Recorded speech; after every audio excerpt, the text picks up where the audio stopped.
What's happening, everybody? It's your boy V to the WWE. Everybody know me, aka the 60 card.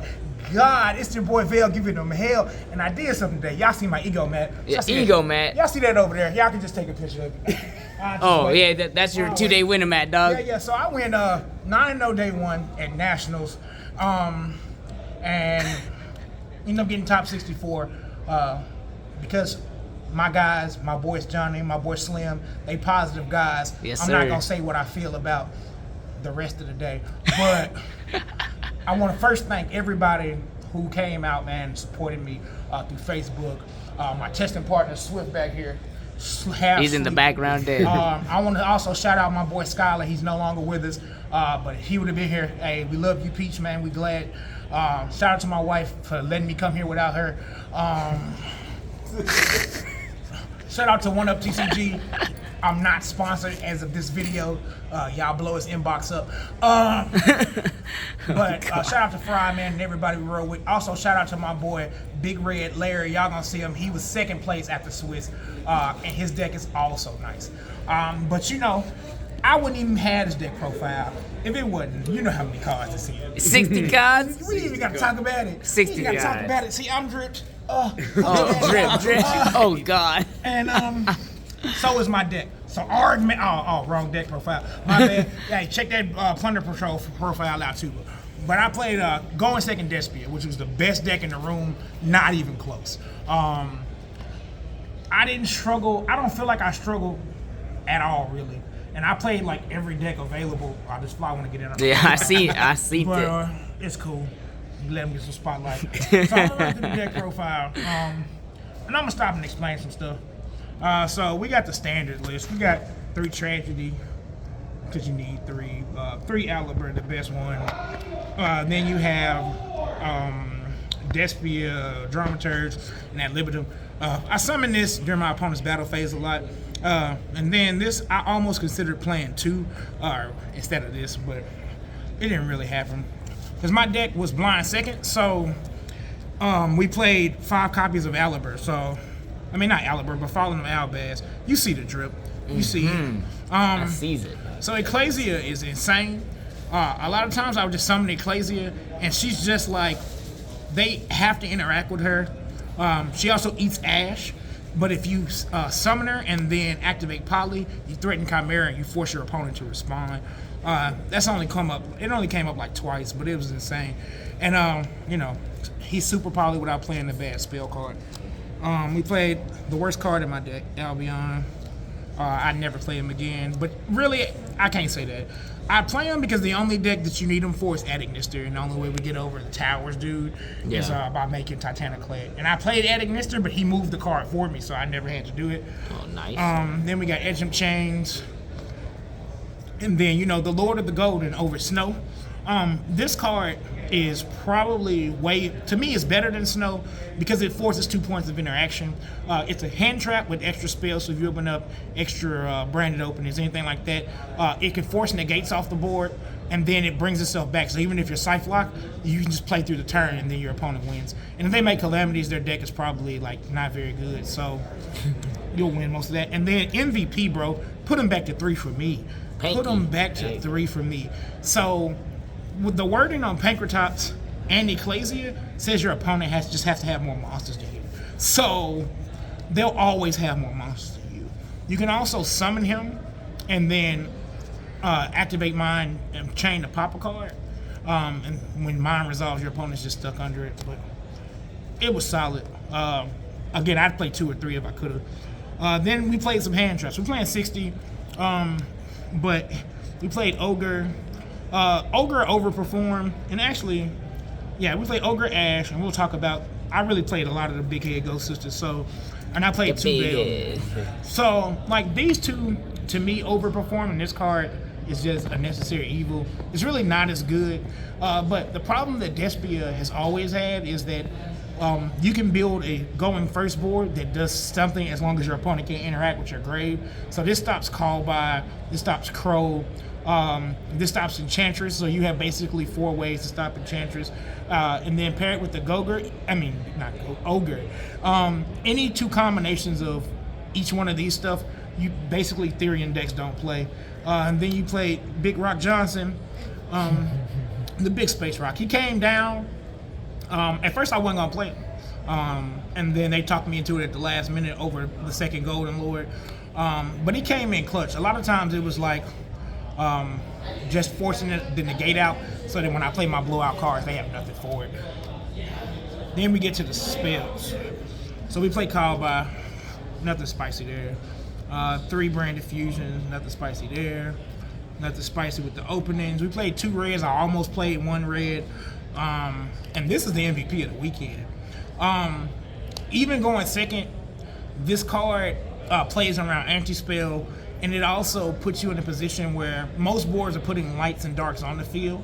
It also helps you dodge Valor and Crow.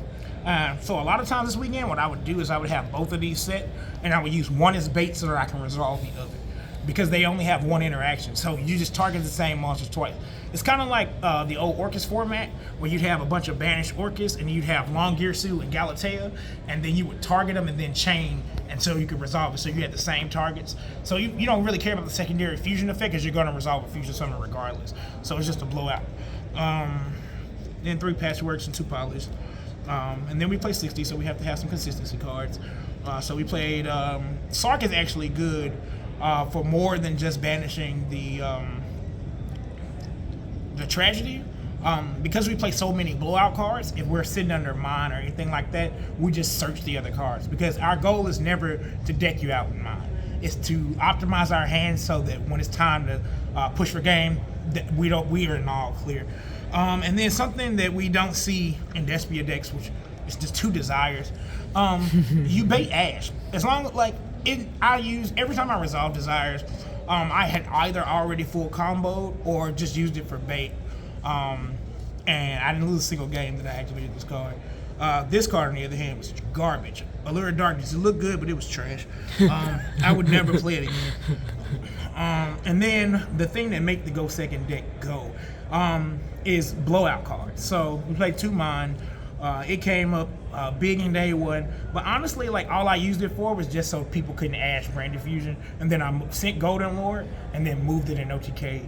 So because that's their only real good point of interaction with you, and if they don't have that point of interaction with Ash, their Ash is just sitting in their hand, because you don't care if you resolve an Alibra after that. You don't care if you resolve anything after that. And then with this on field, you are guaranteed to resolve your Albions and Lubellions unless they have Imperm. So you resolve all your good stuff by the time they can interact with you again, so it doesn't matter.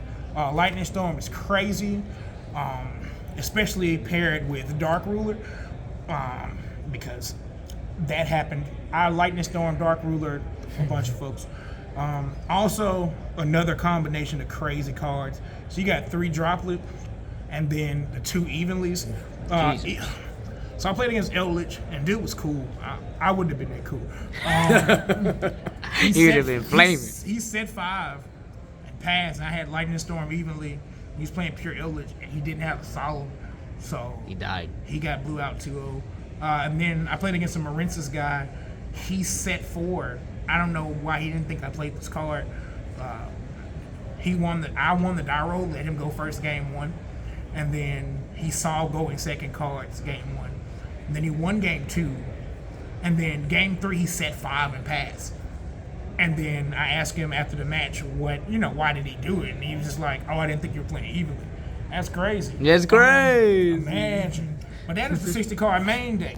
Nothing too spicy besides the pots and the Ecclesias. But the deck didn't struggle at all. We're gonna go to the side deck. Because the side deck was really like a meta call for this event. I played the Banshee package because Flunderees is the only deck that I was even concerned about. Because everything else feels free, but you can't beat the barrier statue. So this was a way for me to do that. Also, the Toxic Twin to go with it was DC Boo, because Marinces can't beat this card, and neither can Flunder. So these are blowout cards. I only played against 1 Marinces. So this set, but I played against a Tri-Brigade player, and again, we're gonna be nice to everybody involved about everything, but it happens, right? So he was cool with me, but some other things may have happened. So Then we had Crossout and Imperm. This almost never came in because I just wasn't concerned about what they were bringing in. Anti-Spell came up, but there was no reason for me to ever do that. I sided it in a mirror, so those were blowouts. And then the one Imperm was just for when I sided in the Crossouts for the mirror. Feather Duster is a going second card that I didn't main, which was crazy. But I just felt like in this format with so many decks around, Feather Duster was the weakest of the going second cards. So it was just like I could either play other cards or main Duster and hope they play back row because the mirror is free. Like almost every matchup is free. So this card only comes in as an extra card to like blow out Eldritch and Flunderrees. Red Reboot came in like every game. Again, another going second card. I should have just mained this over the Allures because it just stops the D barriers, which is over here for cross-out targets. But it was all of that, like all of that in the bag of chips. And let me tell y'all something about this little girl right here. Let me tell y'all something about her. Konami, just y'all forgot she was good. I didn't forget. Y'all just forgot it because. Every time she resolved, people was just picking up cards, and that's I got an extra deck too, huh? Yeah, you sure do. I play so many cards sometimes, y'all. Y'all forget where y'all at. I just forget, yo.